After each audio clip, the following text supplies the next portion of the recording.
categories. The first one has 5 of those 13 items in there. There's a level of redundancy in that. What does that tell us about the importance to God on this first category? And that is to remove oppression.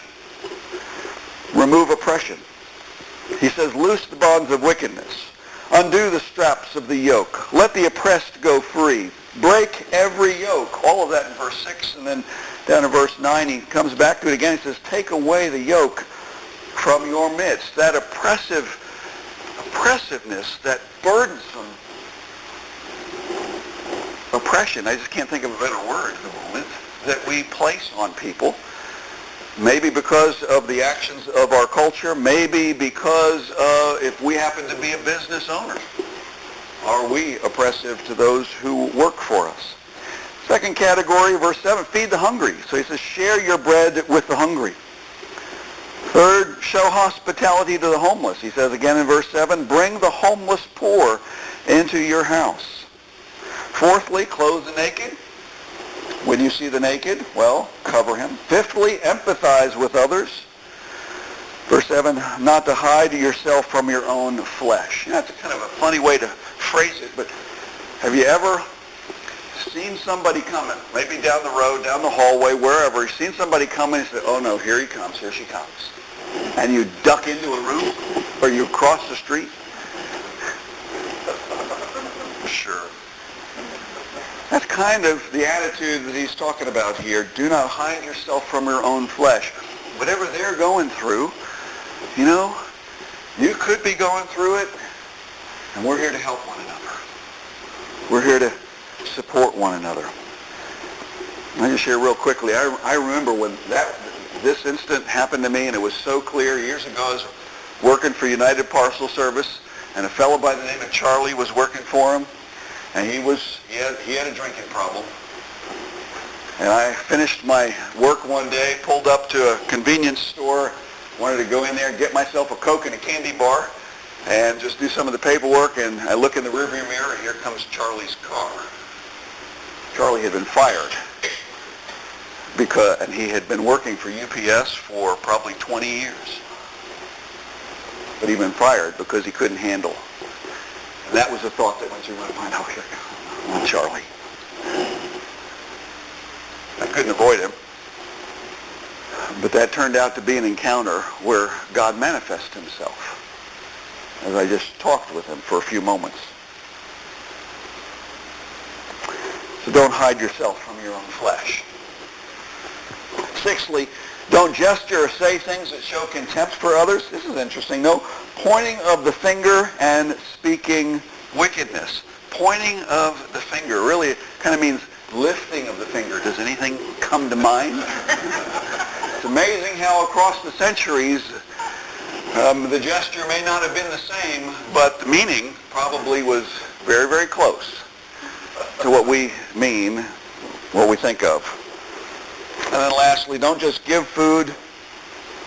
Verse 10, don't just give food, but really, in a sense, give our souls to satisfy some other soul. It says, pour yourself out for the hungry and satisfy the desire of the afflicted. Really, that's a reference to their soul. Your soul to their soul. Not to belittle that they need food, but go the extra mile. Go the extra step. That's the type of fast that God really wants, that God asks for. Let me cover real quickly the promises that come with that as well. These are promises for those people who choose to live into that type of a fast.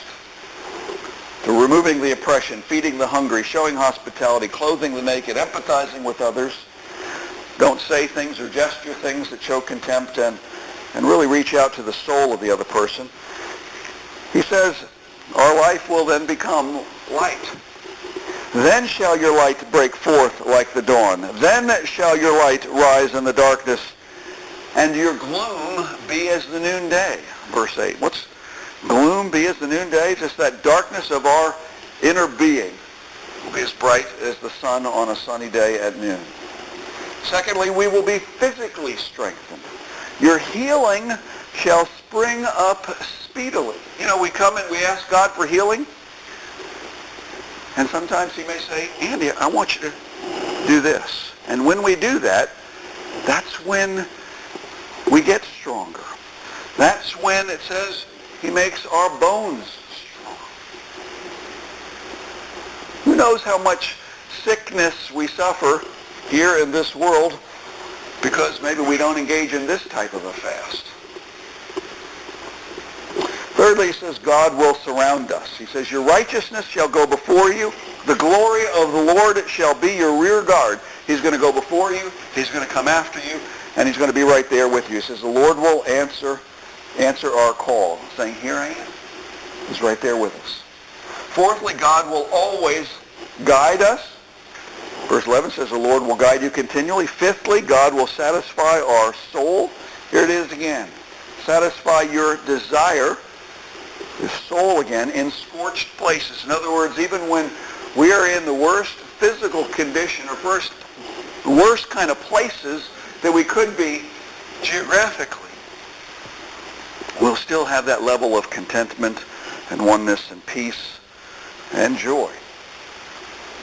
And he says, sixthly, your life will become, like a watered garden. You shall be like a watered garden, like a spring of water, whose waters do not fail. Gardens, we know they're in the best shape when they get plenty of water.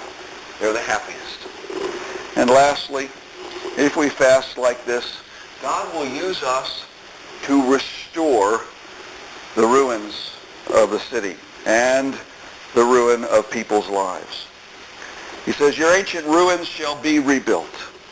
You shall raise up the foundation of many generations, and you shall be called the repairer of the breach and the restorer of streets to dwell in. 7 categories for fasting, 7 promises. Not just for us personally, but even for society.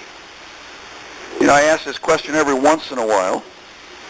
What's happened to America? Are we better off now as a society, as a culture, than we were